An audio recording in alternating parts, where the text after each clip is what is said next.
Rose, and I'm Keon Rose. Thank you for joining me today, giving me just a little bit of time of your day. You know that I appreciate each and every one of you. Cannot be stated enough how much you guys mean to this experience, in large part because that's what I do it for. So let's start with some local high school football news, because in local high school football news, Ridgeland High School has hired Courtney Braswell to be their new head coach. Braswell previously coached at Central High School, and before he got to Central,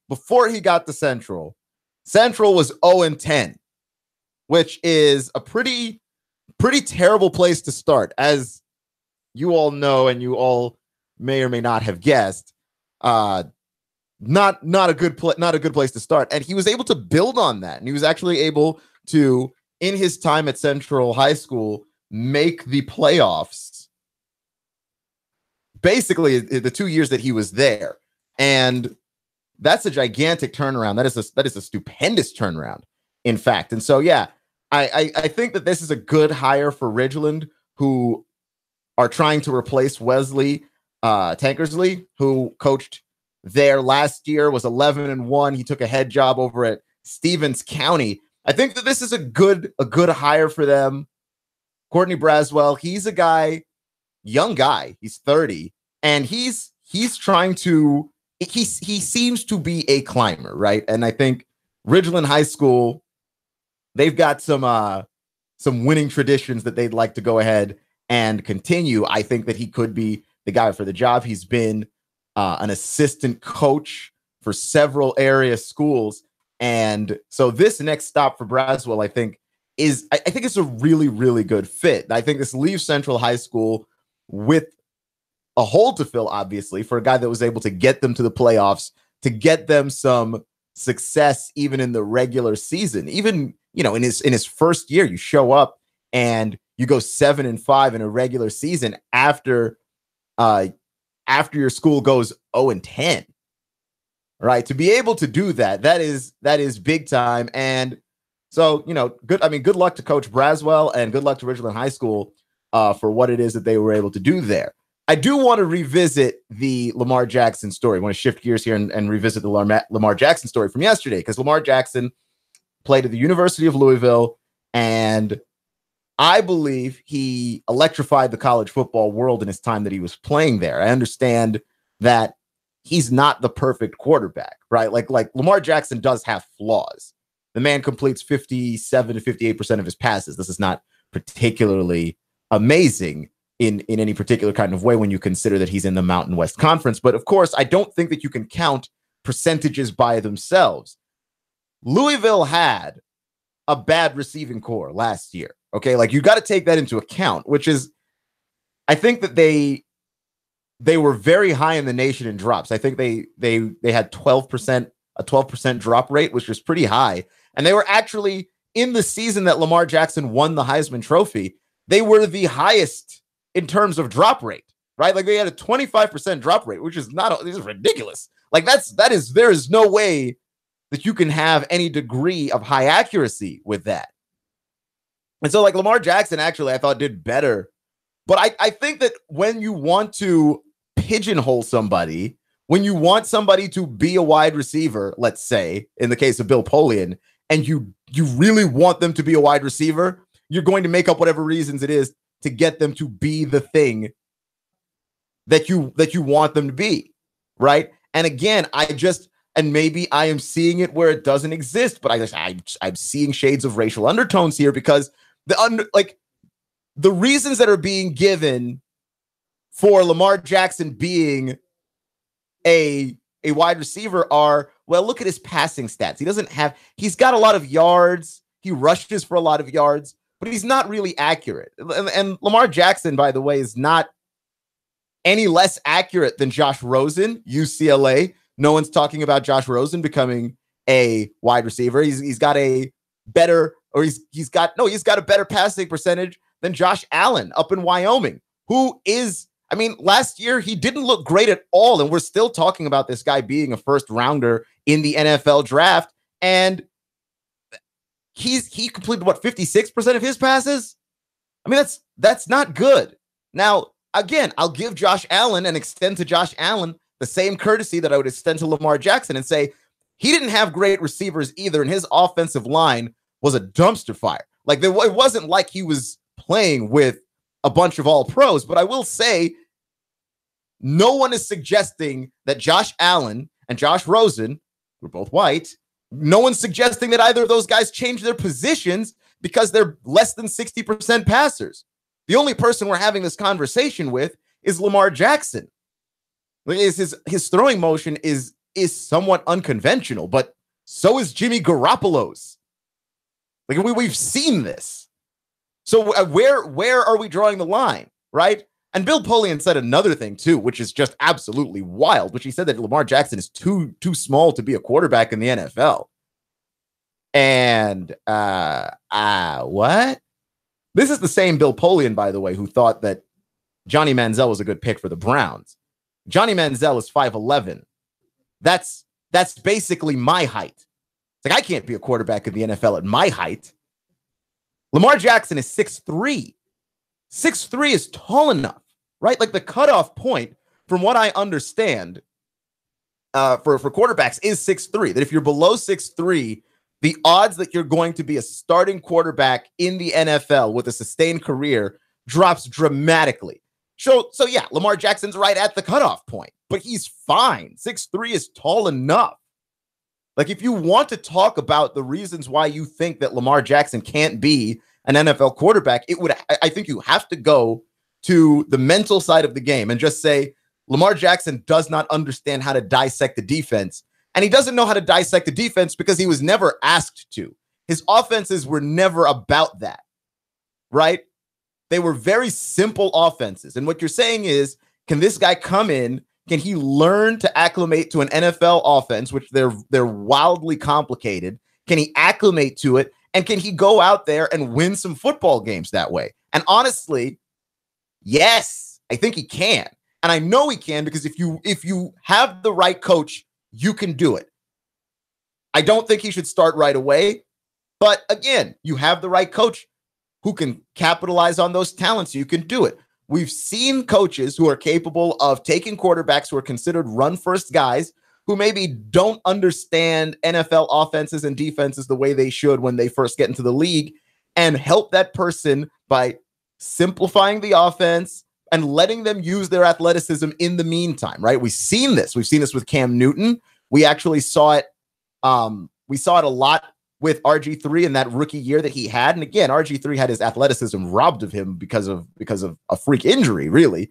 But we've seen guys come into the league and have success immediately. Deshaun Watson with the Texans last year until he got injured. Like, these are guys that come in. They're not necessarily going to figure out how to dissect an offense, right? Like, everybody that comes in doesn't get to be Andrew Luck.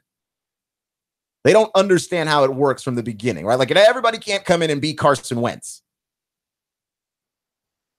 right? But guys can come in and they can be high level if you let them do what they do. If you let them learn their way around an NFL offense. And Derek Carr is a good example of this too, because Derek Carr didn't come in with like just the knowledge of how to understand a defense and dissect it and diagnose it. But what he was able to actually do was understand where his receivers were when they were going to win routes. The offense was simplified for him, and he capitalized on that. And he made a lot of incredible throws his rookie season and his second year. I just think that what we're expecting from Lamar Jackson is for this guy to get injured running around as a quarterback. And I just think that we still have not necessarily nailed down what it is to do with a lot of these quarterbacks. You're listening to all new Nooga Radio, NoogaRadio.com, 92.7 FM, Clutch with Keon Rose. I don't know if we know what to do with a lot of these quarterbacks at the NFL level. That the NFL for years had been able to get quarterbacks from college that operated more or less in an offense that was going to translate into what an NFL offense would look like. And then college offenses became much simpler and much faster. The spread offense took over. And you don't have quarterbacks who are as polished on the mental side of the game, basically all over the place. Like, we're still not sure about Josh Allen. We're still not sure about Josh Rosen. We're pretty sure about Sam Darnold, sort of. Right? We're not sure about Baker Mayfield. All of these guys are guys that will, in all likelihood, be drafted ahead of Lamar Jackson. But because of the nature of the spread offense, like, none of these guys are a for sure thing. We've seen the regression of Rosen and Allen. There was even a little bit of regression for Darnold. We've seen it.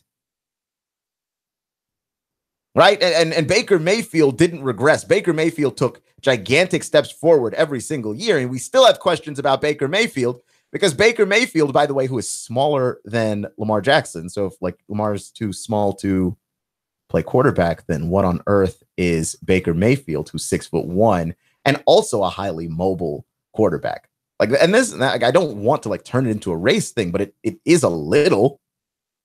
Right? Like, it's so weird. I brought it up online the other day, and someone was accusing me of race baiting. And like, why? No, I'm not. But you have to make that a valid question that you're asking. Like, of all these quarterbacks and all their flaws, like, why is Lamar Jackson the one that gets picked on?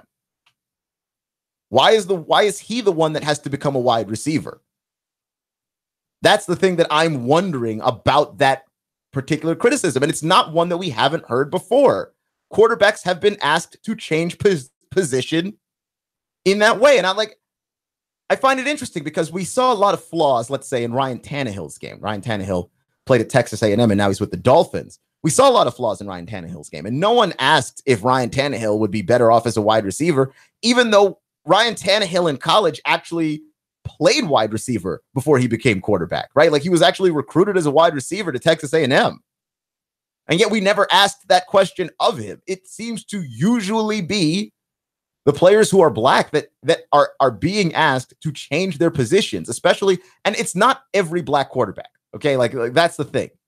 It's not all of them. You wouldn't ask Cam Newton to change his position, because a large part of Cam Newton's existence is that he's large.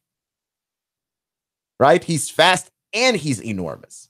You wouldn't have asked Dak Prescott to change his position, because Dak Prescott was never a running quarterback anyway. You wouldn't have asked Teddy Bridgewater to change his position because, again, while Teddy Bridgewater shows flashes of mobility, Teddy Bridgewater is not a running quarterback.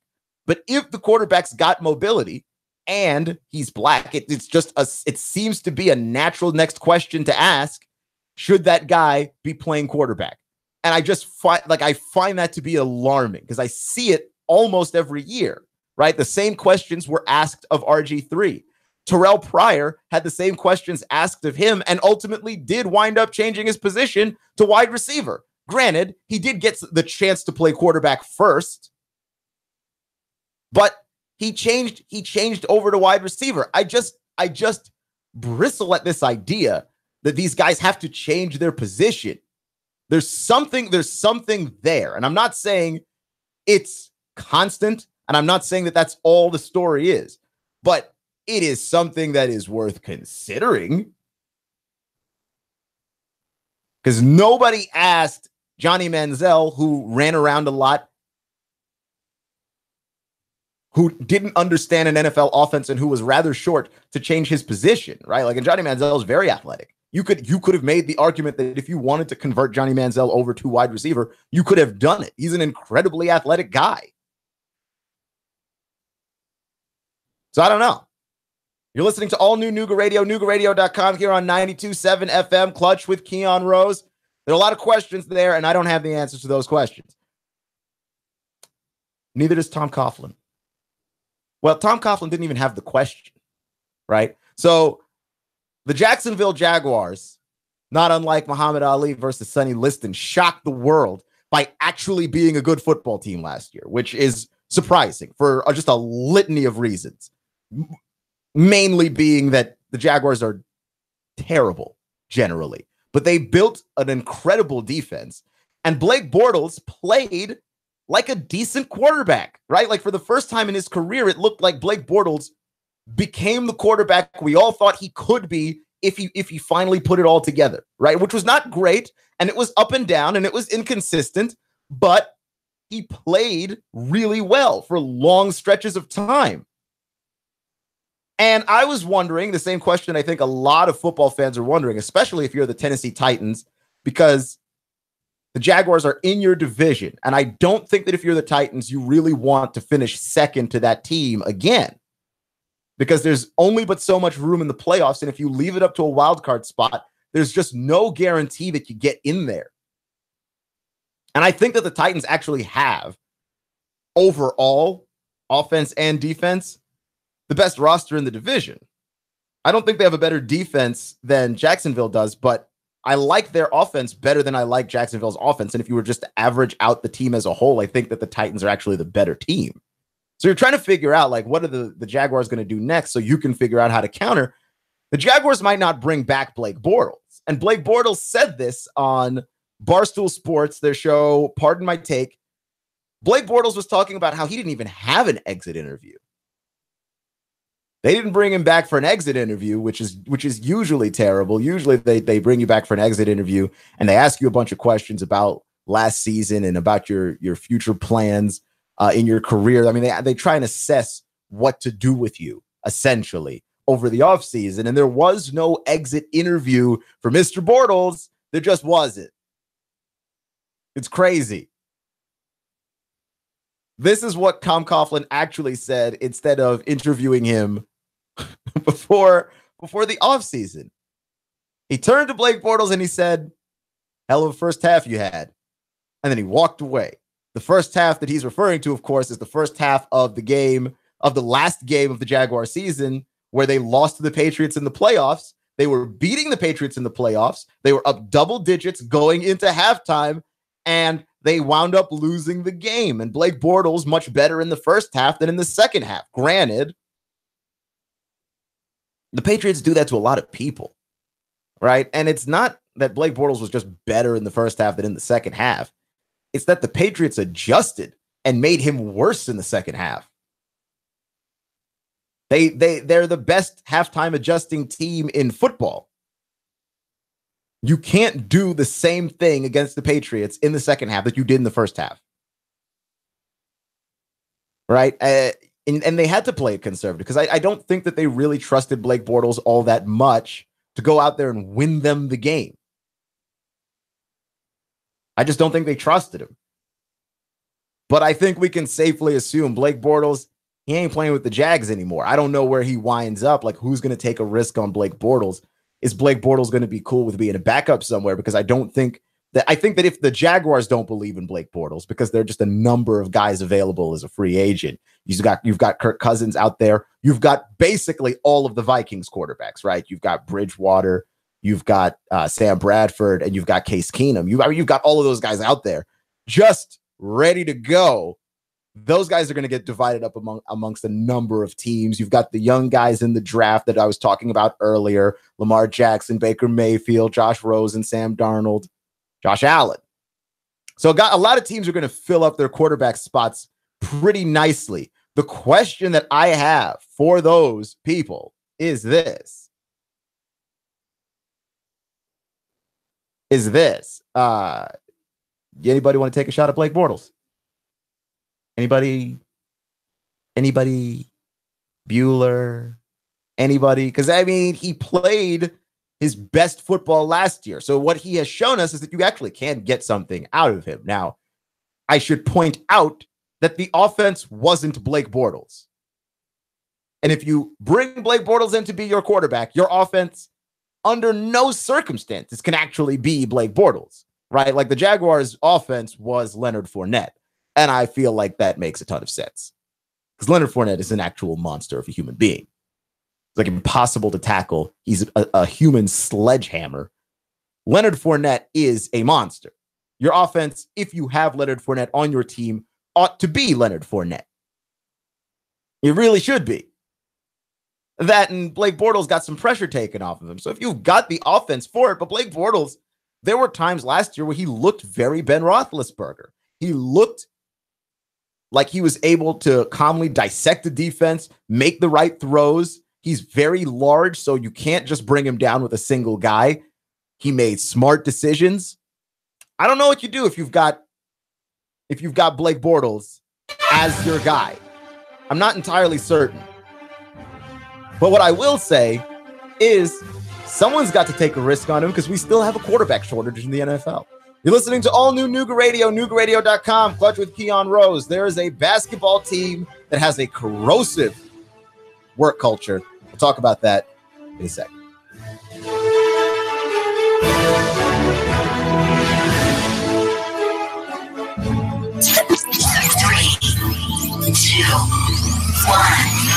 Chattanooga Radio, Digital FM 95.3 HD4, 92.7 FM's news now. A 17-year-old Ringoldian accused of making threats against her own high school. The Catoosa County Sheriff's Office has confirmed that 17-year-old Alexandria Green of Ringgold was arrested, accused of posting material on Snapchat, which caused a scare at the Ringgold High School. After the shooting death of Cache Peterson, the owner of Southside Social says more needs to be done to curb the violence. In an interview with the Times Free Press, John Weiss says, I cannot have this kind of stuff going on, and the city's going to have to get involved and help monitor it, or a guy like me is going to quit developing over there. Police Chief David Roddy is going to meet with Mr. Weiss later this week. 11 dead in Tennessee as the flu spreads. The flu has now claimed the lives of 10 children and a pregnant woman in Tennessee. Nationally, 84 children have died from the flu. Val St. John for Nooga Radio, News Talk 92.7, News Now.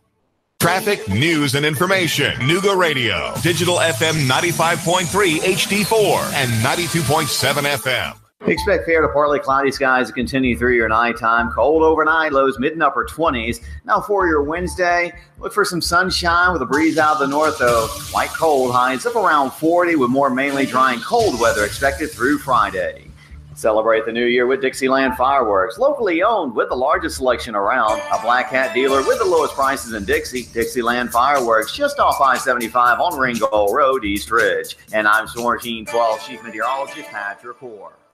Chattanooga Morning News with Russ and Val. Weekdays from 6 to 9 a.m. on Nooga Radio, 92.7 FM. Get ready for country music legend T. Graham Brown. I tell it like it used to be. Saturday, February 24th, 7 p.m. at the Colonnade in Ringgold, Georgia.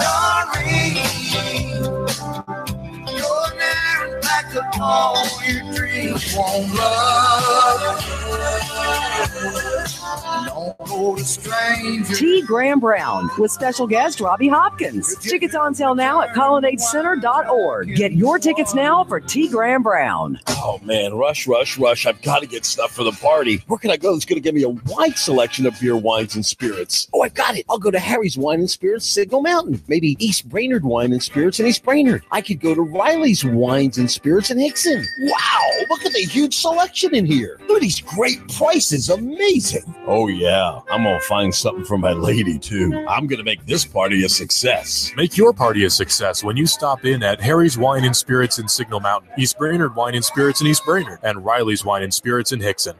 Mom's stew pot, her exercise bike, her bookcase of cheap novels, Mom's estate. Oh, just call Dan. He'll sort, organize, clear out, tag, sell, and in a few days, hand you a nice check. 314-4034. 314-4034. In this moment, who has your back? Do you know the name of your insurance agent? Does your agent know your name? Or would you call a 1-800 number that connects you with whom? Another state? Another country? Get a local independent insurance agent with Auto Owners Insurance. Someone you can call when bad stuff happens. In this moment, get an agent who will protect you in that moment. Let Goss Insurance in Chattanooga help you today. GossInsurance.wordpress.com. Goss, representing Auto Owners Insurance, the no-problem people. GossInsurance.com. Goss. GossInsurance.com. Representing Auto Owners Insurance, the no-problem people. 875-2500. 875-2500. Want a business phone system that gives you Outlook integration, Salesforce integration, smartphone integration? Why desk sets and expensive lines? Turn smartphones into a cohesive business system. Call Signal 619-1200. Signal Voice and Data 619-1200.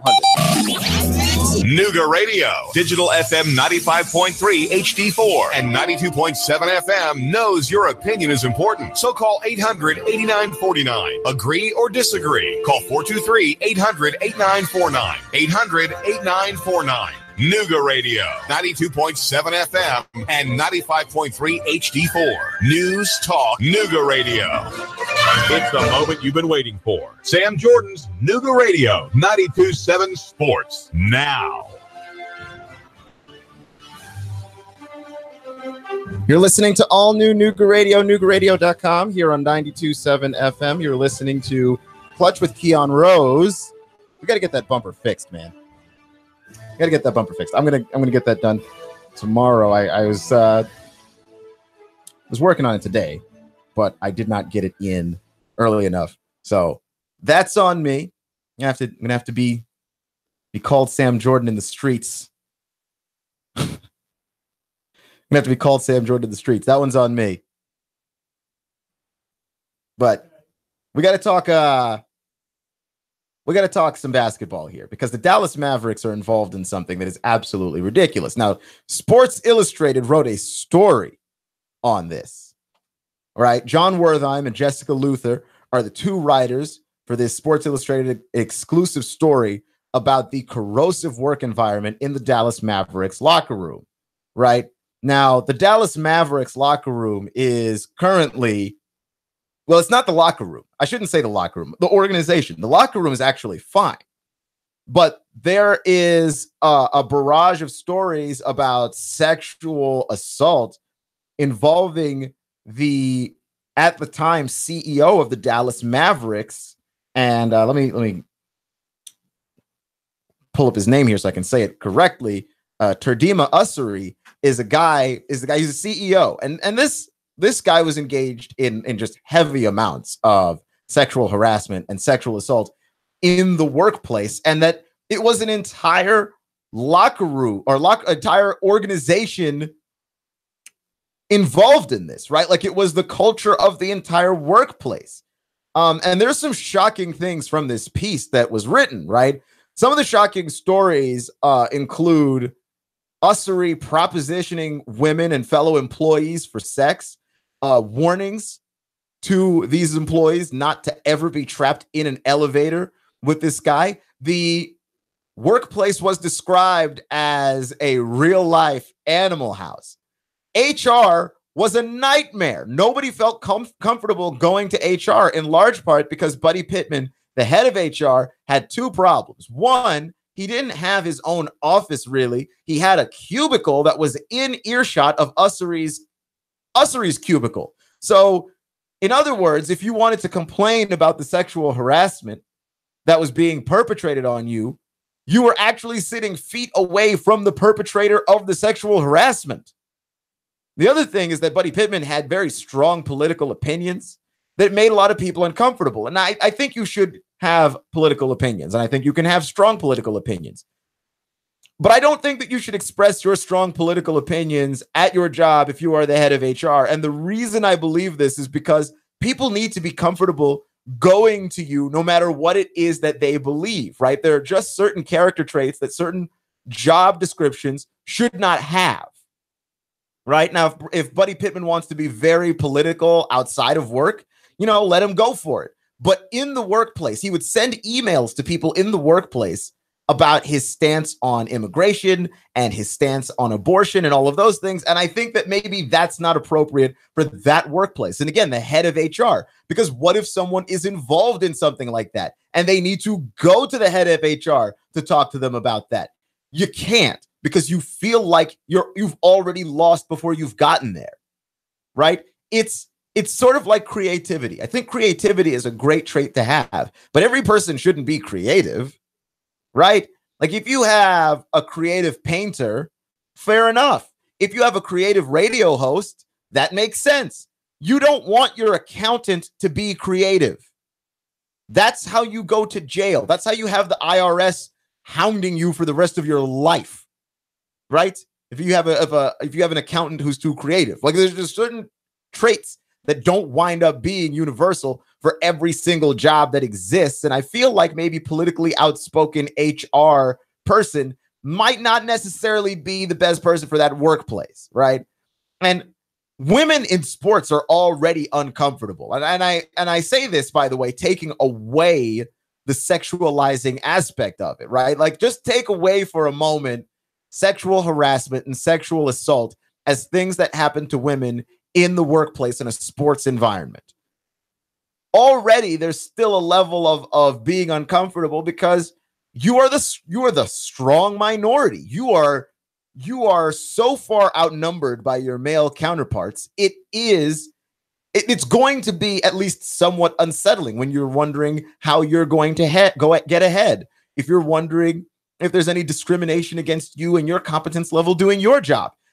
All of these things are already things you have to worry about without the level of sexual assault and sexual harassment that people have to also now worry about, right? Like, that's the thing. And I don't know how much of this story, by the way, actually makes it to the light of day without this Me Too movement, because I don't know that this story gets reported a year ago, because we're seeing more and more of these stories be reported. We've seen the story touch the world of sports already. When you look at a situation like what happened with the Carolina Panthers, and we had to talk about what happened there with the owner of the Panthers and the possibility of him having to sell his team because he was sexually harassing his female employees. Now, the Dallas Mavericks owner, Mark Cuban, hasn't been implicated in any of this. And so far as any of the stories go, no one has mentioned Mark Cuban's name as a perpetrator.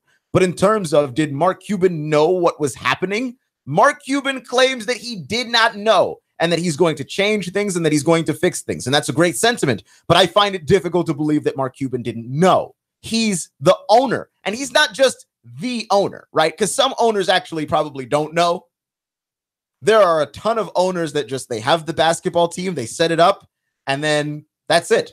They go to the games, they like the prestige of owning the team, but they're not involved in the day-to-day. What makes Mark Cuban particularly special in this story is that Mark Cuban actually is involved in the day-to-day. That's actually one of the great things about Mark Cuban. That's one of the things that is most admirable about Mark Cuban. Mark Cuban has said that nothing gets past him. So I find it difficult to believe that Mark Cuban didn't know, right? I don't think that maybe Mark Cuban was encouraging it, but by not stopping it, he allowed it to happen. He was willfully ignorant. And me and Sam Jordan were talking a little bit about Penn State earlier, right? And whether or not Joe Paterno knew what was happening with Jerry Sandusky and all of the people that he abused.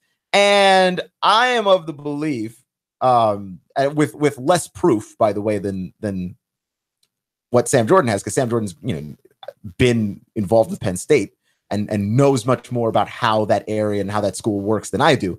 I just think that if you're a head coach, you're involved in the day-to-day operations of a team. Stuff like that doesn't happen and you don't know. I think stuff like that happens and maybe you turn a blind eye, but there's no way this stuff happens and you don't know. Maybe other people also know, but there's no way that you don't know. That's for darn sure. So I look at this as a sort of test here, because we're going to keep seeing this if people continue to turn a blind eye to abuse and harassment. And I think, again, Turdima Ussery, who is accused of a lot of these sexual harassment, assaults, and sexual harassments and assaults, he's a guy, he's not some doofus, right? Which I think we believe very often about people involved in sexual harassment, the men that perpetrate these crimes. We treat them like there's some kind of, knuckle dragging mouth breather. This is a guy that's incredibly intelligent. Princeton graduate. He got a Harvard law degree. He was at the top of Nike Sports at one point. David Stern, when he was talking about having a protege for being the commissioner of the league, Turdima Ussery is a guy that, quite frankly, was considered to be a commissioner of the NBA. And so for him to be implicated in all of this stuff is a little bit frightening on that level. Now, to Ussery's case, Ussery has denied all of this stuff outright, and that nobody ever reported him to HR. He was never once written up for anything. He claims that there were others who were involved in sexual assault and harassment, and that he was one of the advocates for getting it changed, and that he is merely a scapegoat. I don't know what the truth is. I tend to trust the reporters on this, just generally speaking, because when reporters do their due diligence and take their time to make sure that they have their facts straight and to corroborate their stories, and it does appear as though these two reporters did this. If this is the case, right? Like if this is what has actually happened, I'm more inclined to believe them than I am to believe Ussery. And again, as it was reported, HR was in an open cubicle, a mere feet from Ussery's office. Like, who is going to tell on him? Right now, a number of women were keeping journals of all of the times that he approached them and behaved in a manner that was sexually inappropriate. And some of the stories are, quite frankly, very graphic and shocking in terms of what he said to women. And that's not even counting, the groping. And there was a female employee that said that they were at a meeting and he put his hand on her thigh, halfway up her thigh, and things like that are just absolutely sickening. They kept a journal of this, right? And you could say that they had it in for him and they just want to bring him down, but none of these women work for the Dallas Mavericks anymore. And Ussery doesn't work for the Dallas Mavericks anymore. So I just find it hard to believe that they were just keeping journals of this just in case they wanted to bring him down sometime at some indeterminate time in the future. Like, that's a really ridiculous thing to go out there and to believe. You're listening to Clutch with Keon Rose on all new Nooga Radio, noogaradio.com, 92.7 FM. We are streaming live on YouTube as well. I just find all of that very ridiculous to believe. I do. It's a tough pill you're asking me to swallow on that one, because it logically does not add up. It doesn't. Right? Like, I just don't think it does. So I tend to side with the reporters, and I tend to side with the women involved in this case, in large part because, like, there are accounts upon accounts upon accounts spanning a number of years. At that point, we have a pattern of behavior, right? So I don't know. I don't know what you do there. I think if you're Mark Cuban, yes, you do have to clean it up. Mark Cuban is saying a lot of the right things, but I just think it's insane to believe that Mark Cuban didn't in some way know that this was happening when you have this entire culture. But I think another interesting thing in this piece, by the way, is that none of the players are involved in this, right? It's funny because this was considered to be locker room culture. And per the piece, a lot of women in the Dallas Mavericks organization actually thought of the locker room as a sanctuary, as a refuge from everything else that was going on, because the players were always very respectful, right? The coaches were always very respectful. That the people who are in the actual locker room are not behaving this way. And I think that there's a distinction between corporate culture and locker room culture. I think that we have to probably kill that barrier and kill that divider, if not for any particular reason than describing bad sexual behavior on the part of men as simply locker room behavior or locker room talk diminishes the damage that stuff actually does. Right? Like, it's just guys talking. It's like, well, that's not good. That doesn't speak very well of guys. And I actually don't think that most guys do sit around and talk like that. I don't. I don't know. Maybe I just believe more in us than I should, but I don't think so. Right? Like, it's not just locker room talk and locker room behavior, because there's a way that you comport yourself and a way that you conduct yourself in your life, right? And at the very least, if you're not going to conduct yourself properly in your life, at least conduct yourself properly at your job. My God, get it together. At least do it at your job. Can you do it there? That's a low bar. We're not asking for much. Don't grope women. Don't proposition them for sex. Respect the boundaries of their marriage and yours, by the way. Ussery was married while he was doing all of this stuff. So yeah, No, I don't think that any of this stuff is okay. It's ridiculous. It's beyond ridiculous. You're listening to all new Nooga Radio, NoogaRadio.com here on 92.7 FM.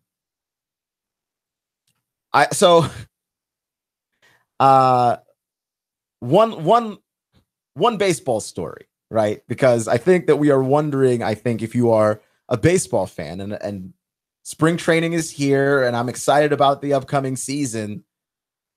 If you're a baseball fan, you've got to be wondering a lot of things, right? Like if you're the Braves, you're in rebuilding mode and you've got a lot of things in your future, but so you're going to probably be looking around the league, I imagine, quite a bit.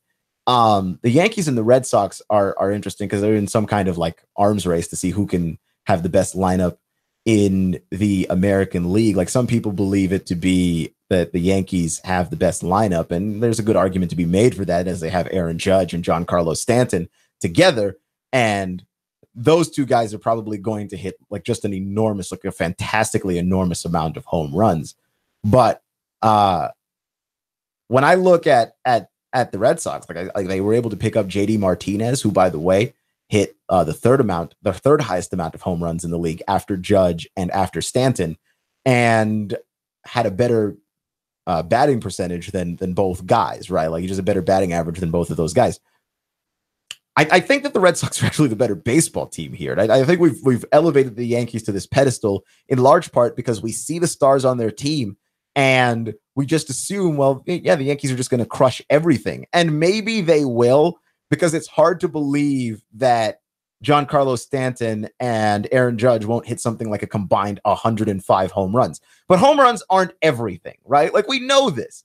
Home runs aren't everything, right? For instance, Giancarlo Stanton and Aaron Judge both strike out a lot, right? For like the amount of damage that both of those guys are going to do, especially playing in Yankee Stadium with that right porch that's just insanely short, right? Like that's ridiculous.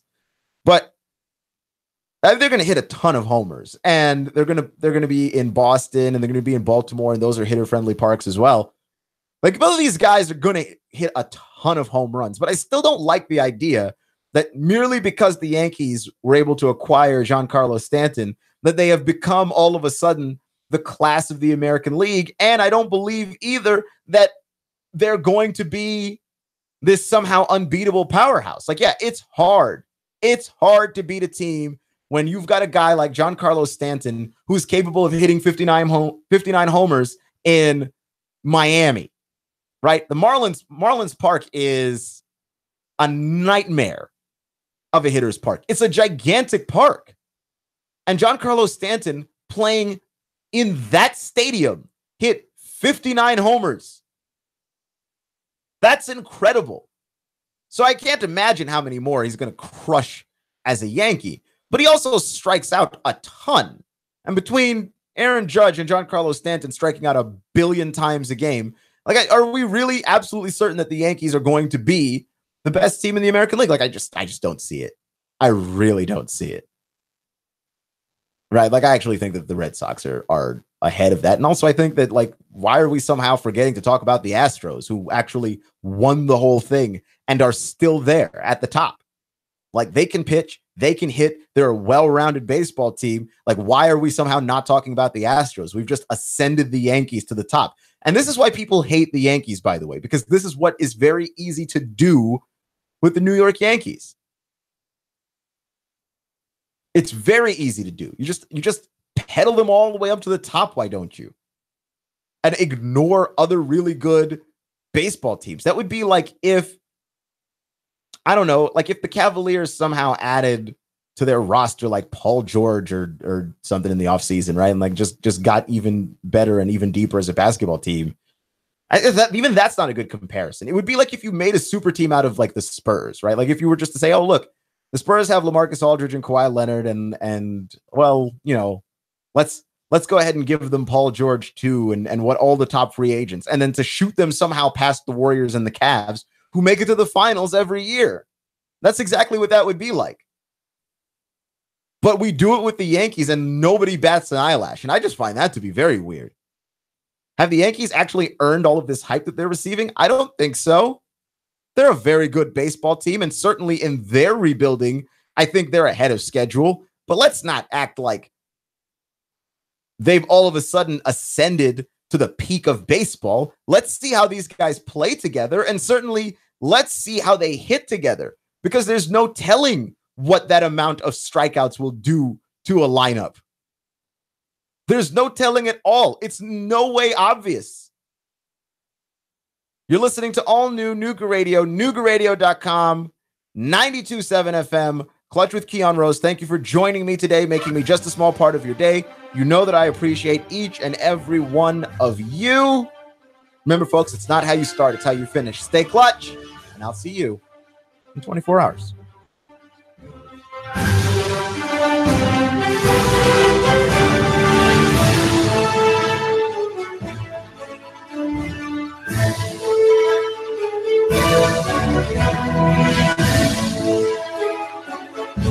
Chattanooga Morning News with Russ and Val. Weekdays from 6 to 9 a.m. on Nooga Radio, 92.7 FM.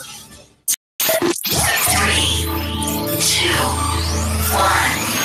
Chattanooga Radio, Digital FM 95.3 HD4, 92.7 FM's news now. One dead, one wounded after a shooting in Chattanooga. Cops say it happened at 5:30 yesterday afternoon on Carousel Road, right off Wilcox. Chattanooga cops made a suspect arrest about 10 hours after the shooting. Economy Inn residents are going to be allowed back in on Thursday. The court ruled that the Economy Inn may reopen. The owner put out a written statement which clarified some details, saying that she even was not allowed to go back to the inn, and some of her money was frozen by the sheriff's office, so she couldn't refund anyone. She'll be offering refunds on Thursday. 17-year-old Ringoldian arrested, accused of making threats on Snapchat against her school. The Catoosa County Sheriff's Office confirmed Alexandria Green from Ringgold was arrested. She's going to be charged as an adult. In Georgia, the cutoff age is 17. The accused hoaxer was arrested, charged with undefined charges. The Sean Hannity Show is on every weekday from 3 to 6 on Nooga Radio News Talk 92.7. Russell Stroud, Nooga Radio News, now. 95.3 HD4, 92.7 FM. Expect fair to partly cloudy skies to continue through your nighttime. Cold overnight, lows mid and upper 20s.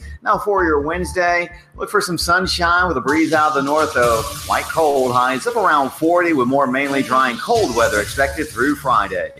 Celebrate the new year with Dixieland Fireworks, locally owned with the largest selection around. A Black Hat dealer with the lowest prices in Dixie. Dixieland Fireworks, just off I-75 on Ringgold Road, East Ridge. And I'm Storm Team 12 Chief Meteorologist Patrick Hoare. The Tennessee Valley's news talk leader, Nooga Radio, Digital FM 95.3 HD4 and 92.7 FM. Broadcasting live to over 1 million souls in Chattanooga, the Tennessee Valley, and beyond on frequency modulation 92.7. Sean Hannity, 25,000 watts on Digital FM 95.3 HD4. CBS Radio News, NASCAR, Bloomberg Markets, David Tulis, streaming strong at NoogaRadio.com. Live on YouTube and Facebook. Nooga Radio, News Talk 92.